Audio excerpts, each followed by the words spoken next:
Together, growing in faith, changing communities. Makadunyiswe uJesu Kristo. Namhlanje thandwa zami ngifisa ukuba sibuke incwadi kaGenesise isahluko sama-46 ivesi lokuqala kuze kube amavesi ama-30. Kwathi uIsrayeli esesuka nakho konke ayenakho eBheersheba wase ethatha enikela umhlatshelo kuNkulunkulu kayise uIsaka. uNkulunkulu wakhuluma kuIsrayeli ngombono ebusuku wathi, "Jakobe, Jakobe." Waphendula wathi, "Yebo Nkosi." uNkulunkulu wathi, "NginguNkulunkulu onguNkulunkulu kayihlo. Ungesabi ukuya eGibhithe, ngoba kulapho engiyakukwenza khona ube yisizwe esikhulu. Mina-ke ngizohamba nawe ngiye eGibhithe, ngibuye nawe futhi. UJosefa uzakuvala amehlo akho ekufeni." uJakobe wayesesuka eBheersheba, amadodana kaIsrayeli amkhweza uJakobe uyise nezingane zawo nawomkabo ezinqoleni zikaFaro, abebuye nazo.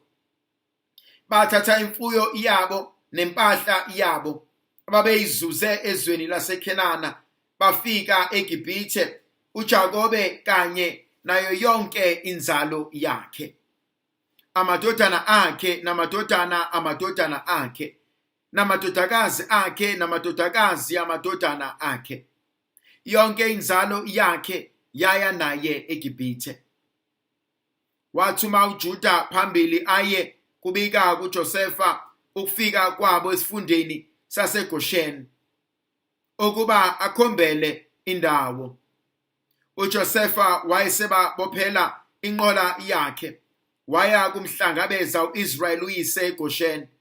Wathi ukumbona wamgona, wakhala izinyembezi engafuni ukwahlukana naye.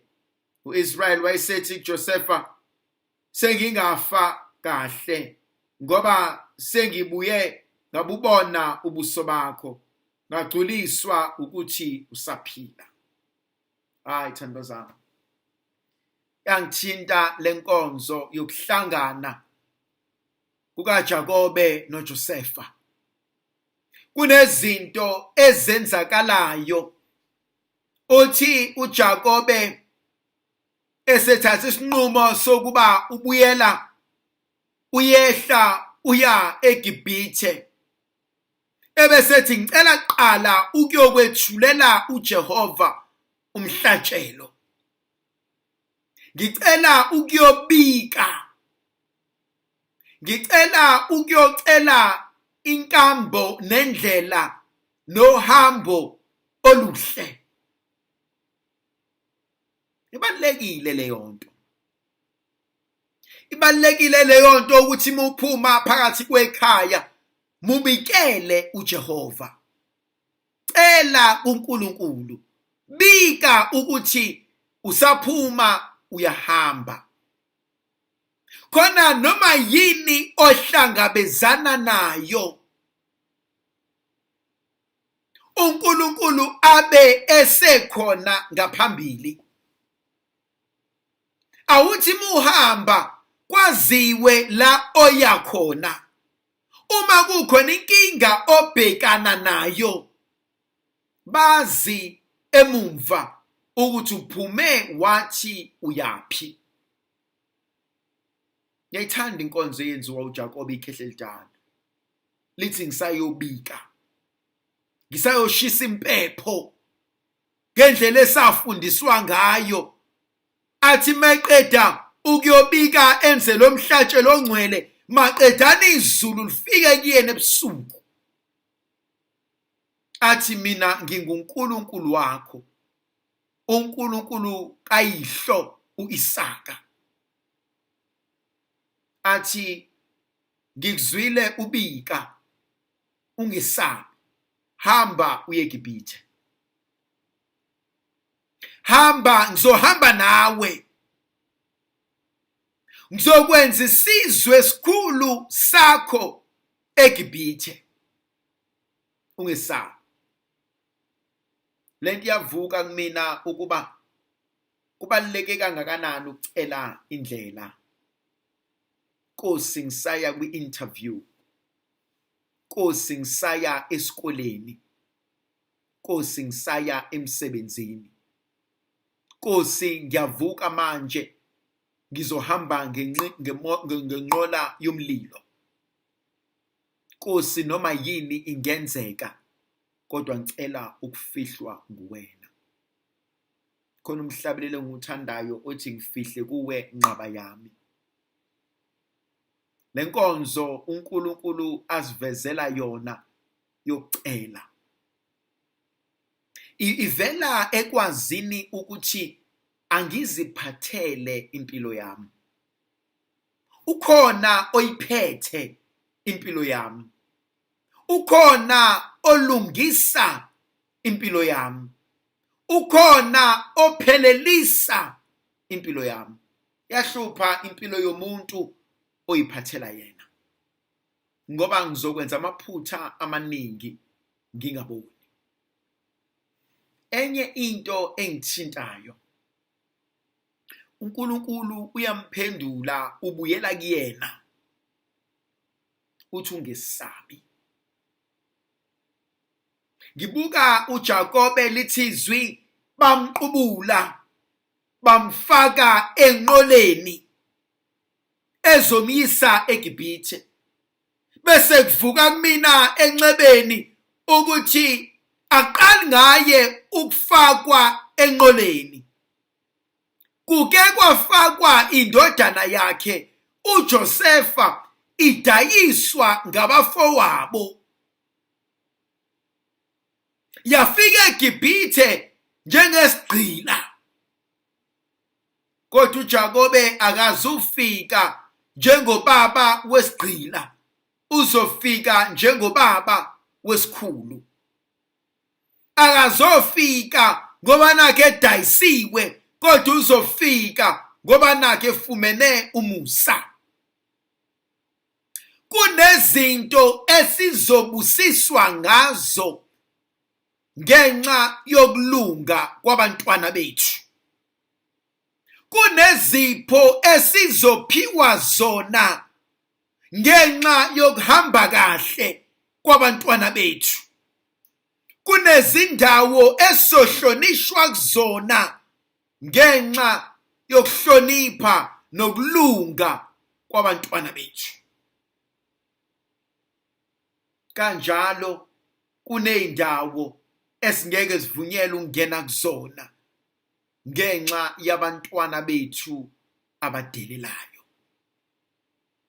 Kuneyindawo esingeke sakwazi ukuhlanganyela kuzona ngenxa yamanyala enziwa ngabantwana bethu. Ngiyithanda lenkonzo eyenzakalayo. Uthi angafika eGibhithe endaweni yaseGosheni ebesethumela uJuda athi hamba uye kuJosefa umtshele ukuba sesifikile. Lithi izwi likaNkulunkulu yehla uJosefa. Ubophela ikamela lakhe. Ngiyazibuza ngiyayiphendula. Ethini inhliziyo yakhe? Uma abafowabo bethu baba usaphila bayomlanda, kwathatha isikhathi esingakanani esalindile, engazi noma bazomfica esaphila noma uzoshonela endleleni, kodwa ehlele ethembeni lokuthi bathe usaphila. Engazi noma bayamkhohlisa ngoba balambile bafuna ukudla noma uphila ngempela. Uma sefika uJuda ethi sesifikile, lithi izwi likaNkulunkulu wehla, wathi angafika wambona ubaba wakhe, wamanga, wakhala. Ukuhlangana kwabo, that reunion. Wambamba wangakwazi ukumdedela. yavusa kumina inkonzo kaJakobe oke wabambana nengelosi kaNkulunkulu ubusuku bonke.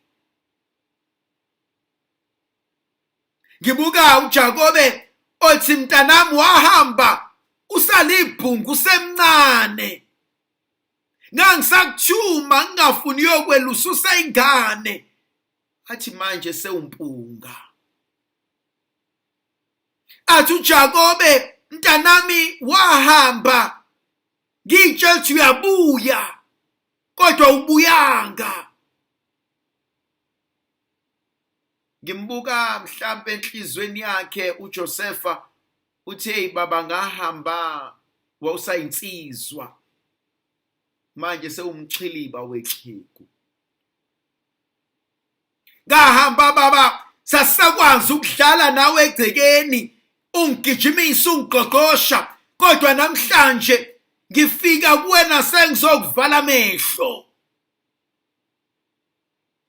Umbuzo engiyibuza wona ukuthi ngazi uJosefa uyamtshelana ubaba ukuthi baba angifanga ngadayiswa abafowethu.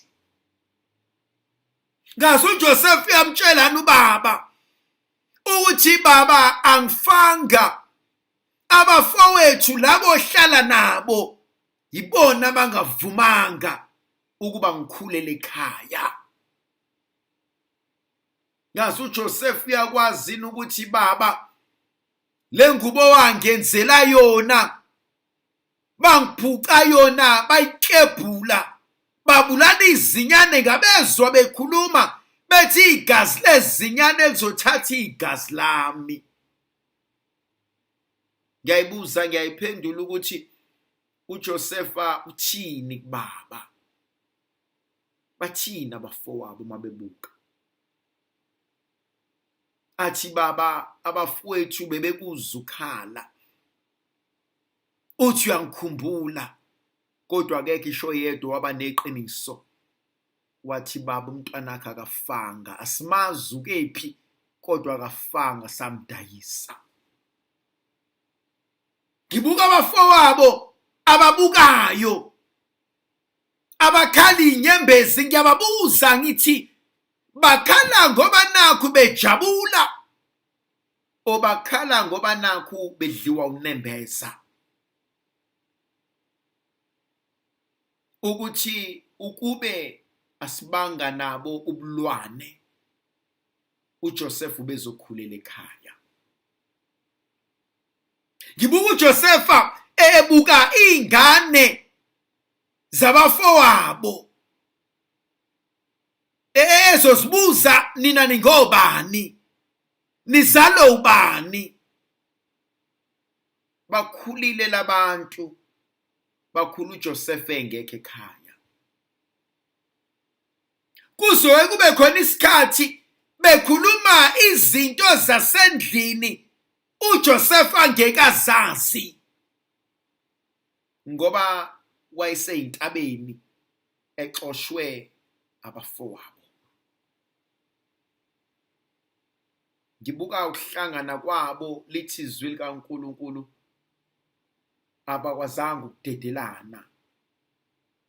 Wambamba uJosefa wakhala. Wakhala uJakobe, ikhehle elidala lithi noma sengafa manje amehlami asekubonile. Lo mkhuleko ushiwa abantu abaningi. Athi Nkosi ungangithathi abantu abami ngasiqeda isikole. Nkosi ungangithathi osibani bani bengakasebenzi. Nkosi ungangithathi abazukulu bami bengakabi nalo ikhaya. Nkosi ungangithathi isimo sanje kulomuzi. Ziningi izinto ezisivimbayo, esingakwazi ukulala sicimeze ngokuthula ngoba kunezikweleti eziningi ezisele ngemuva.